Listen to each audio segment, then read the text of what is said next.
Are you an actor that's been away for a while? Are you thinking of jumping back in? Are you fearful that the profession has changed? Perhaps changed too much for you to make a go of it? Never fear. Today's episode is all about checking your fear at the door and jumping back into the acting talent pool. If you're contemplating getting back into acting, this episode will help you overcome those fears and turn them into a reboot return to acting. This is Casting Actors Cast, the podcast for actors from a casting director. It's time for another episode of Casting Actors Cast, insights for actors from a casting director. Here he is, your host, Jeffrey Dreisbach. Well, hello and welcome to this episode of Casting Actors Cast. I'm casting partner Jeffrey Dreisbach with the McCorkle Group in New York. How are you? Thank you so much for tuning in. This is that moment where I get to shout out and say thanks. And listen, this is another shout out for Actors Connection. If you haven't checked out Actors Connection, I encourage you to do so. actorsconnection.com/New York for classes, workshops, all things professional actor. And you'll be able to work with professionals. There's some free stuff there. actorsconnection.com/New York. Shout out to my friends Colleen and Tony. So let's jump into the subject at hand. I really want to talk to those of you out there who have been away from acting for a while. And there are many, many reasons. And I've heard this a lot recently in some of the classes. In fact, I've taught some classes at Actors Connection rather recently. And the comment was, I'm just getting back into it after raising my kids. Or I was a lawyer for 25 years and I realized my dream was always to be an actor. I've heard that one more than once. Isn't that interesting? I find that so interesting. And so I get that all the time. And then I also, whenever I hear someone saying that to me, I really want to get back into it, but it's been a while. Oh, here's another one. I've gotten a lot of credits when I was acting and then I left. Now I want to come back in. At that moment, when someone says that to me, there's always this look on their face like, is it too late? Is this going to be a problem? I'm afraid that maybe things have changed so much now that maybe all of those past credits that I've received are going to be worthless now for people to take a look at and maybe want to work with me. I hear all of that. And I just want to be very, very reassuring to you that these are the thoughts that I have about returning to acting if you've been away from it for a while. And so I want you to take these to heart, because I think once you really intellectualize this a little bit, you can take some of that fear and kind of push it to the side a little bit.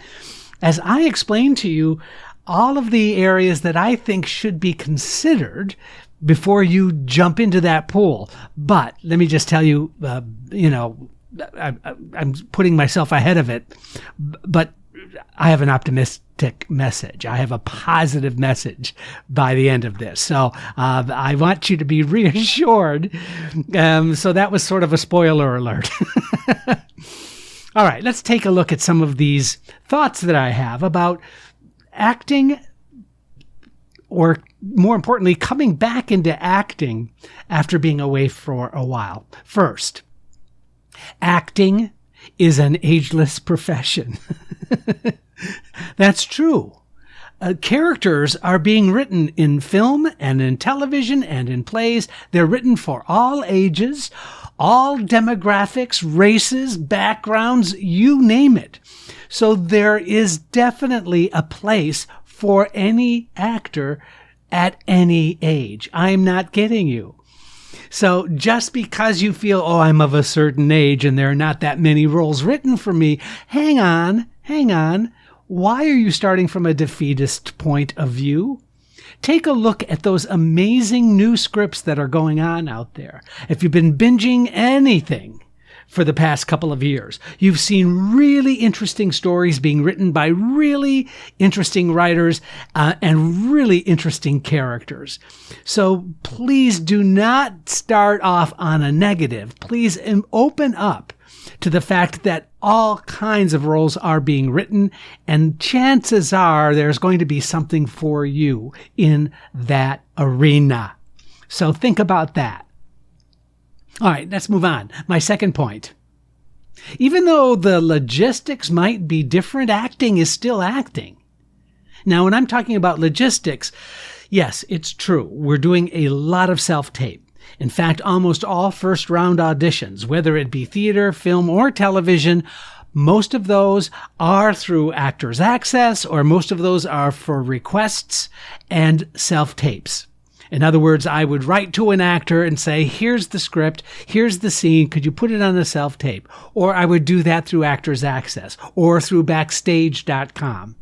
So being comfortable enough to being able to have a setup with your cell phone, being able to shoot yourself well. And you know what, guys? I've done so many podcasts on putting together a really good self-tape audition. I'm going to invite you to please do yourself a favor and check some of those things out, will you?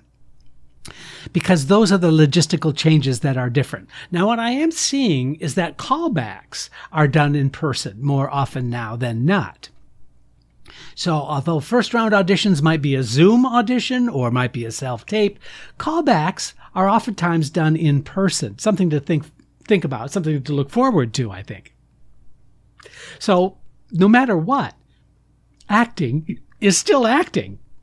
You're still given a script, sides, you're still given a play or film, whatever it is. You're still given audition scenes that you need to work out, figure out. But acting is still acting. And so that has not changed. Logistics, yes. Acting, no.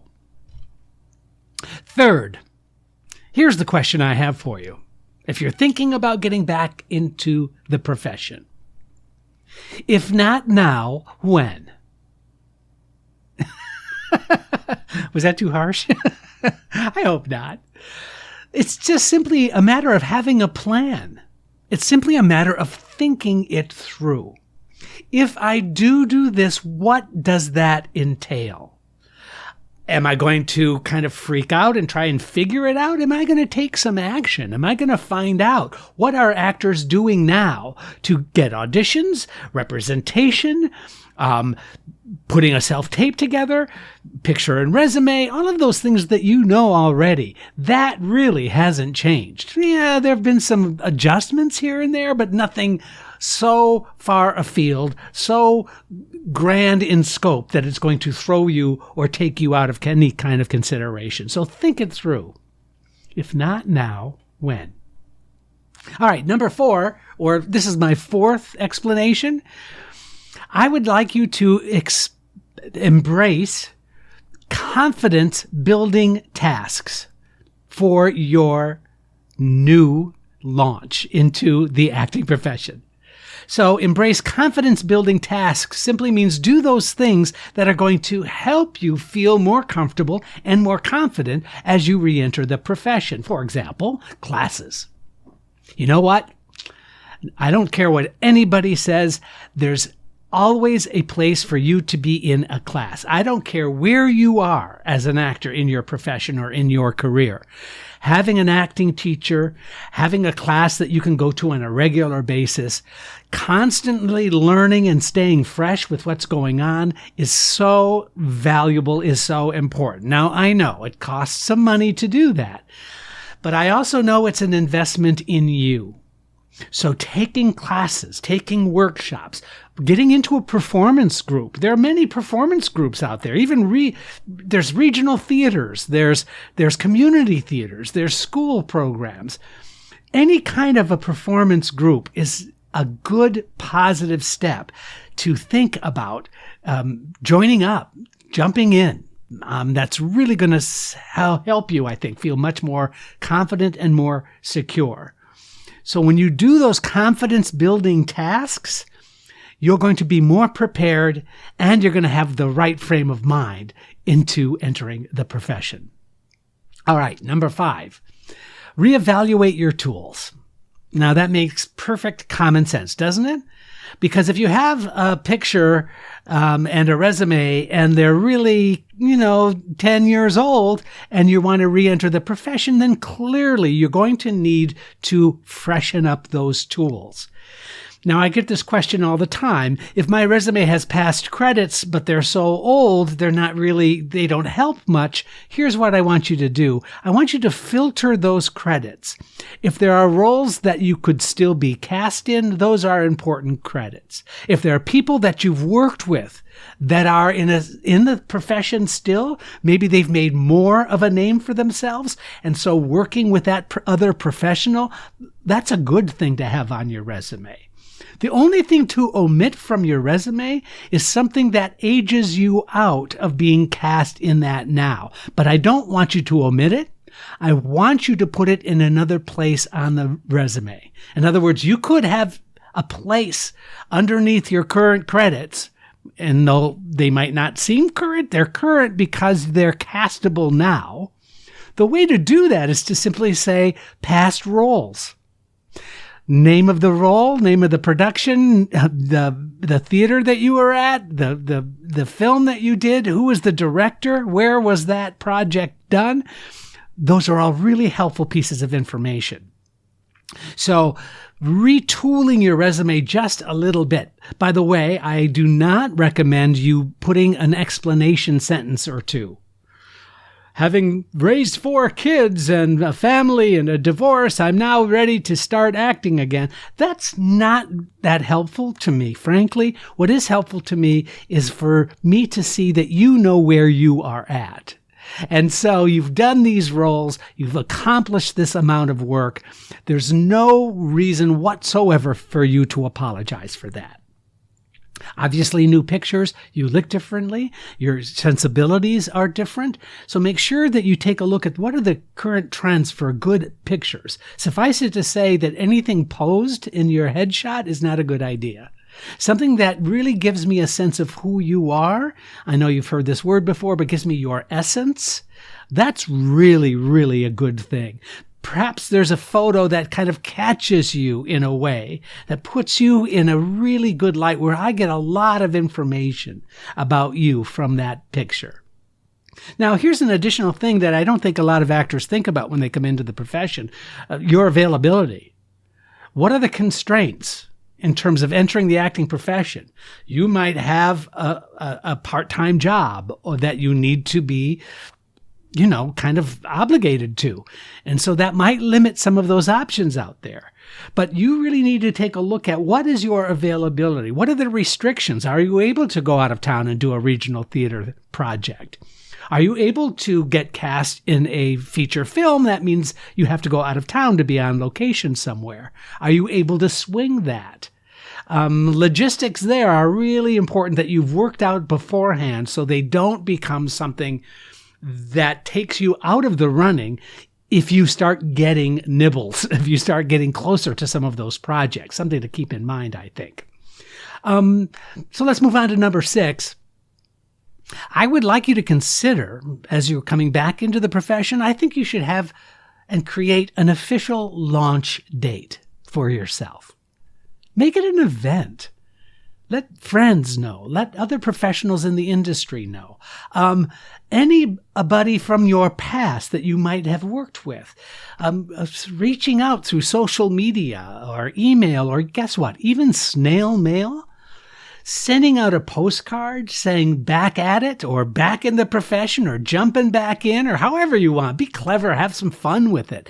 But have an official date where those things that you've been working on assembling and putting together, those tools, those marketing things, your picture, your resume, your website, your demo, all of that stuff is in a place ready to go at the appropriate time. It's really exciting that way. And you can build up some excitement on your own by simply reaching out and making those contacts vital and open up again. All right, 7th. I mentioned this earlier in terms of putting your resume together. Too many times I see the actor sort of apologetically explaining themselves. And I just don't feel that there's a need that you need. I just don't feel you need to explain yourself. I don't need your background. I need to know where you are now, and do you fit and fulfill the vision of what I'm looking for now? The resume is something I look at to know that if I give you or help you to the next level, like a callback, or I promote you in front of a producer or director to book the job, can you show up on the set and deliver the goods? Could you take that regional theater job and jump right in without apology? You see, it's in that apology that I think weakens the actor whose talent is still there, who still has the ability to make it happen for themselves, who knows how to break down a script the right way, who knows how to make really fun, interesting choices, or whatever is demanded of the role. Feeling sorry or approaching it in an apologetic way just weakens you tremendously. Now, having said that, obviously, if a director or a producer or a casting director says to you, I want to know a little more about your background, I want to know a little bit more about how you got here, then of course that's opening up and inviting you to share your experience, in which case I would do it, but I would not do it apologetically whatsoever. I took some time off. I had this great experience. I loved every minute of it. I'm now really just chomping at the bit to jump back in. See, that to me is exciting and is positive, and it doesn't diminish your life experience, but it does enhance your professionalism when you share it in that way. 8. Here's a suggestion. Make it a fun research project to become current with industry trends. What have you been binging over the past couple of years during COVID? What platforms have you been watching? What shows have you been looking at and saying to yourself, oh, you know what? I could do that show. I could play that part. Come on, don't tell me you haven't done that. And so if you make it fun for yourself, instead of being frustrated, instead of going, why didn't I, and why should I, and how could I, and all those shoulda, woulda, couldas, stop that. Just make it a fun project for yourself. Write down the show that you like. Make sure you look up who the casting director is for that production. Make sure you make a note of the director of that production.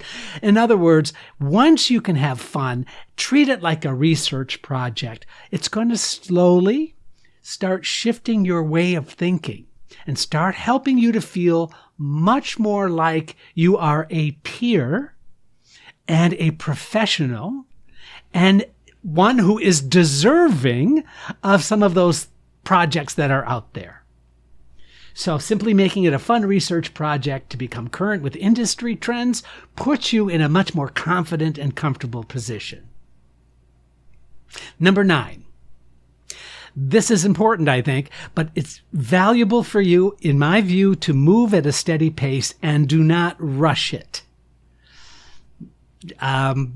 Getting excited about coming back as an actor and kind of jumping in and understand slow and steady wins the race. Understand that desperation never works.